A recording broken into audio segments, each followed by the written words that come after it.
รัฐวิสาหกิจน้ำประปาแขวงบริคำไซชี้แจงน้ำประปาเปื้อนอยู่ตลาดหลักซาวเมืองคำเกิดบ่มีมูลความจริงผู้โพสต์หายตัว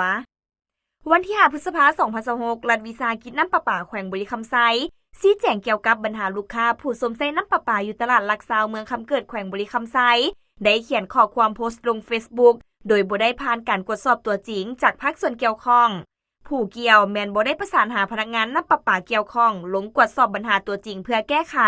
แต่ผู้เกี่ยวได้โพสต์วิดีโอปัญหาคุณภาพที่บ่สะอาดลงสื่อออนไลน์ Facebook เลยในข้างวันที่ 4 พฤษภาคม 2026ต่อกับกระแสข่าวดังกล่าวทางรัฐวิสาหกิจน้ำประปาได้ลงประสานสมทบกับผู้จัดสรรตลาดหลักซาวในเวลา 9 โมงของวันเดียวกันเพื่อซ่องหาสาเหตุที่แท้จริงแต่ผู้เขียนข้อความและโพสต์วิดีโอ